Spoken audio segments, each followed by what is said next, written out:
Good afternoon. I thought as we get ready for Hillary Clinton's acceptance speech tonight that it might be kind of fun to look at the larger picture.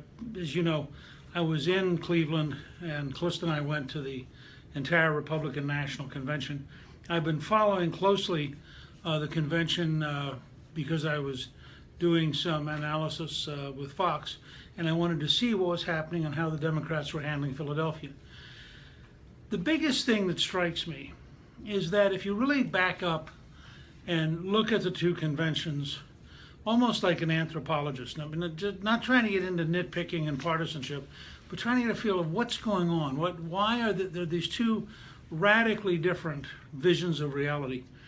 And I think that they are actually an accurate reflection of an America in which there are two very radically different realities.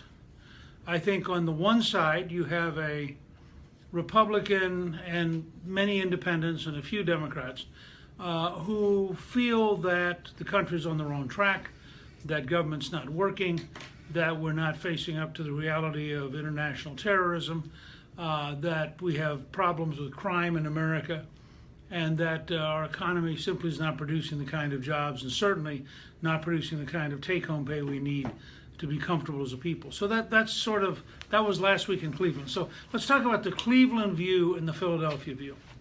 In Philadelphia, you have a very different viewpoint, partly because if you're a Democrat, you're pretty happy with Barack Obama.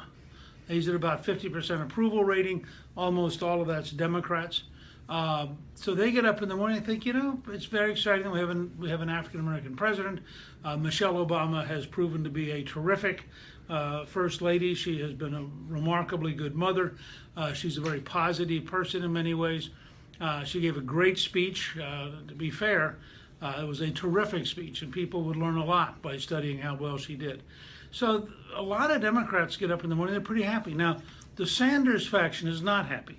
The Sanders faction represents a critique from the left, which is in many ways surprisingly like the critique from the Trump populist rebellion in the Republican Party, with the major exception that the solutions the Sanders group wants is a government-driven, largely bureaucratic solution in which government power is used to achieve things, whereas the analysis in the Cleveland worldview is that government's the problem and the government bureaucrats can't solve things, and so therefore they would approach it, their solutions would be different. But much of the critique that the system is rigged, the critique that Wall Street is exploiting the rest of us, the critique that the international trade system as it's evolved is to the disadvantage of the United States, the critique that much of our foreign policy has failed. On the analysis side, there is a surprising parallel between 30 to 40% of the Democrats, the Sanders Democrats, and the Trump Republicans. And so in that sense, it's kind of fascinating. But for the majority of the Democrats, if you will, and this is the group, when I talk about the Philadelphia worldview, I'm talking about those Democrats who are comfortable nominating Hillary Clinton and who are comfortable with where we are as a country. From their perspective, things have worked. They and their friends have gotten jobs. They have real influence in the administration. They believe in a larger international world order. I mean, a lot of this is a legitimate, honest difference in values. In the Philadelphia Democrats, you have a huge number who really do believe that the United Nations ought to be a world government. You have a large number who really do believe that if only we confiscated guns, we'd all be safer. You have a large number who believe that it's inappropriate to accurately describe Islamic supremacists because that somehow would risk alienating all of Islam, and therefore it's better to actually lie about it than it is to arouse hostility from 1,600,000,000 people. In the Philadelphia Democratic worldview, the problem of police killing innocent people is a huge national crisis. In the Cleveland Republican worldview, the problem of policemen being killed is a big crisis. Fundamental different approach to what matters and what's happening. In the Democratic Convention in Philadelphia, much greater concern about police brutality. In the Republican convention in Cleveland, much greater concern, for example, about the 3,400 people who have been killed in Chicago since Barack Obama became president. So very different worldviews. The Philadelphia Democrats believe the world's basically safe. The president, actually with a straight face, will tell you that it's safer than when he took over. In the Cleveland Republican worldview, the world is falling apart. The Russians are in Crimea. They're partially in eastern Ukraine. They are making threatening noises in the Baltic. They're in Syria. You have chaos in Iraq, Afghanistan, Yemen, Somalia, Syria. That's the Republican worldview. In the Obama-Clinton Democratic worldview, the world's doing all right. There are problems. They see the new alliance with Iran, and in their view, it's really an alliance. They see the Iranians as a stabilizing force. The Republicans see the Iranians as the leading sponsors of state terrorism. The Republicans are worried about stabilizing places like Saudi Arabia, Kuwait, Qatar, the UAE, places that produce oil and gas, places that have been historically our economic allies, even if we disagree on values. Very big differences. The Philadelphia Democrats are now increasingly split over Israel, with a bigger and bigger faction that favors priority for the Palestinians, not the Israelis. The Republicans, ironically, have consolidated more and more as a party that's concerned first for the survival of Israel and only secondarily for dealing with Palestinian issues. So you really do see this very, very big gap in the reality of the two parties and the way in which they see the world. And that's why you get such different interpretations and such different analysis. So, Christopher Martin says, I'm interested to hear what Newt has to say about last night's speeches. I didn't watch all of them. Was ISIS not mentioned again? Actually, I think ISIS was mentioned twice. I think the key last night was President Obama. I did not watch Tim Kaine's speech, although I understand that it was eminently boring. Apparently Joe Biden was his usual partisan self. Joe is a very, very effective partisan campaigner. He's done it his whole life, since he was in his late 20s. He knows how to do it, and he's enthusiastic in doing it. The president, I thought, was very effective. He was, peddling a fantasy, but it was effective. Both he and Bill Clinton were very good speakers on behalf of a fantasy. In Bill Clinton's case, it was inventing a Hillary Clinton who doesn't really exist, but doing it with such charm that we sort of wish she existed. In the president's case, it was describing a Donald Trump who the president's horrified by. And in a way, if you're a very left-wing Democrat, you probably ought to be horrified by Donald Trump. So, but I thought the president gave a good speech and an effective speech. And that's part of why I came up with this notion of looking at it as two realities. The president believes passionately and sincerely that Obamacare is working. Most Americans think that Obamacare is raising the cost of their health care, screwing up the entire health system, making it harder to find a doctor, transferring power to the insurance companies and the hospitals. But the president sees it as a statistical success. So these are genuine, real differences in how they interpret reality. Not just ideological differences, but genuine differences about how they take information about the real world, process it, and put things together. Stephen Chrétien says, in terms of independent voters, could Bloomberg's endorsement of Hillary end up having any sort of significant impact? Well, I don't hurt Mike Bloomberg's feelings. He was a very good mayor of New York. He probably, more than any other person in American life, bought a seat. He spent so much money at one point. I think he spent $200 a vote for his second reelection. He did the opposite of Trump, who, although Trump's also a billionaire, Trump did not buy the nomination. In fact, I think he came in 5th in money spent, and spent dramatically less than some of his competitors, but was so clever with social media and with earned media, and had such a powerful message and such a powerful personality that he made up for it. Bloomberg did not do that. But Bloomberg was a good mayor. He's a very smart man, and I think his impact is zero. Anybody who would listen to Mike Bloomberg is already for Hillary Clinton. What would have been startling, of course, would have been if he'd been against Hillary. That might have moved some votes. But Mike Bloomberg being for the obvious choice of a liberal Democrat is not going to be any kind of great shock to anybody. Larry Lobash asked, with all the information presented in hacked emails, it would appear that Hillary's finished. How then is the race still close? First of all, the Clintons have the best survival characteristics of any politicians I can remember in American history. It doesn't matter what you do to them, they just keep coming back. I remember the night of the Palestinian-Israeli signing of the Oslo agreements in 1993.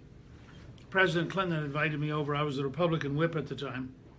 And we went out on the balcony. We were up on the second floor. There was a big reception. We went out on the balcony looking down over the Washington Monument. And he looked at me for a minute and he said, you know, he said, I'm kind of like that clown that you had when you were a kid that the bottom was filled with sand.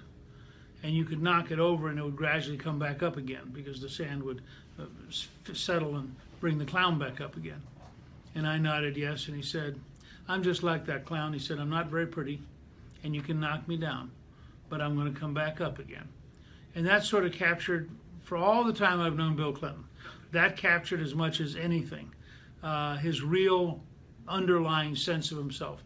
He's a guy who endures. He's a guy who persists. He's a guy who, after all, has been president, has had raised $2 billion for the Clinton Foundation.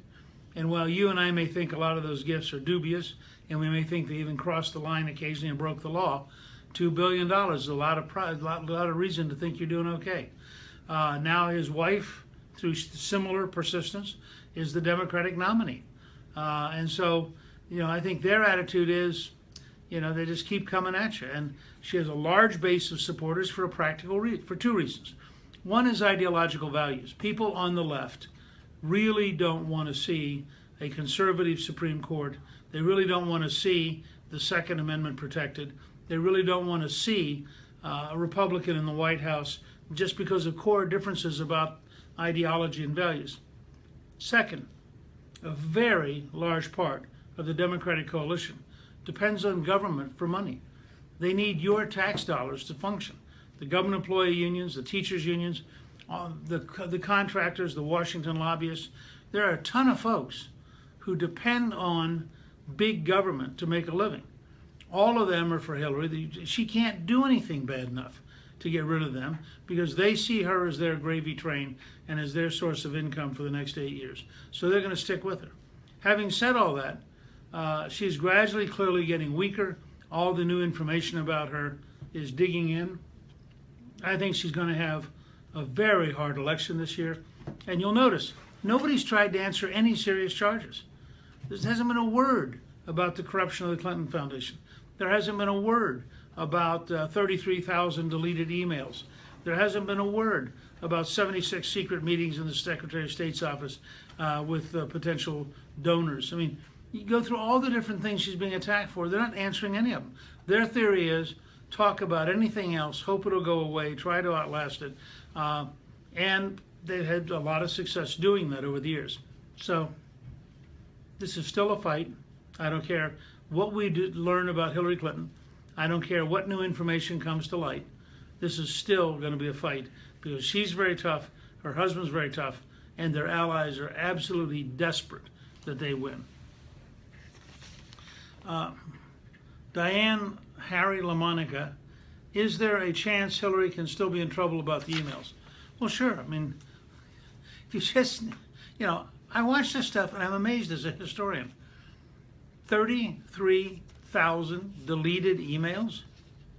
Give me a break. There's nobody else in America who could have deleted 33,000 emails on their own with no supervision and gotten away with it. It's clearly obstruction of justice. It's clearly illegal. You're not allowed to dispose of government property, and they can't have it both ways. You know, they were worried yesterday about Donald Trump's comments about the Russians releasing emails, and they're saying, well, this would be a matter of national security. Well, Hillary's the one who told us there was nothing in the emails. So if there's nothing in these 33,000 emails, why is she worried that somebody might find them? Who knows what's coming next? This whole thing has been a roller coaster. I happen to know personally that there's more research coming out about a variety of deals that at best are sort of dubious and at worst are criminal. And more stuff's coming down the road, and it's going to keep coming down the road. It'll never end, because when you have Bill Clinton raising $2 billion, much of it while his wife is Secretary of State, some of it while she's a U.S. Senator, it is impossible to not have commingling in ways that are highly inappropriate and very probably illegal. So that stuff's going to keep coming out all through August and September. Bonnie Mendelsohn, I think it's Kennywell. What do you expect as far as a bump in the polls after the DNC convention? Well, you'd have to think normally that she would come out 4 or 5 points ahead, that she would gain 4 or 5 points. That hasn't been true in the first 2 overnight polls. I thought that Michelle Obama was terrific and gave a great speech. I thought Bill Clinton was charming and found a clever way to keep our attention by talking about Hillary as a date, as a wife, as a mother. And I thought the president last night was very powerful. So assuming that Hillary delivers a reasonably good speech tonight, she should come out of Philadelphia, probably up by 4 or 5. That won't matter much if she's not ahead by 4 or 5. That would matter a lot. That would tell you that there's a real ceiling to her support and there's real resistance to her. But in any event, I think even if she's up 4 or 5 now, by mid-August she'll probably be tied. If she doesn't get up, by mid-August she'll probably be behind by 5 or 6 points. Last question. Barbara Argo says, please compare the people who endorse Trump versus Hillary. Well, Hillary's mostly getting liberal Democrats. Trump's mostly getting conservative Republicans.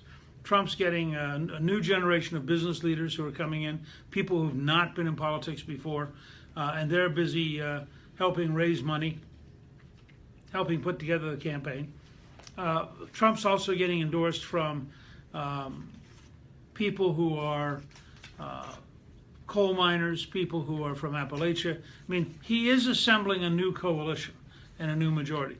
Hillary's largely getting endorsed by liberal activists and by, Democratic Party office holders, and that's sort of how it should be. I mean, you're really seeing two Americas about to collide, representing two different value systems, two different ideologies, two different interpretations of reality, and two different sets of interest groups, and that's going to make the next 3 months among the most interesting and decisive in American history. So I look forward to additional opportunities to share ideas with you as we go forward.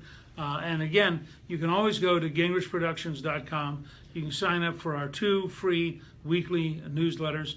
You can also see all the different things we're doing, the books that we're producing, including Ellis the Elephant's latest book for 48-year-olds. And you can also see our brand new movie, The First American, about George Washington. So we're staying busy. We really love the fact that you'll take time to be with us, and I hope we have a chance in the near future to have another Facebook Live.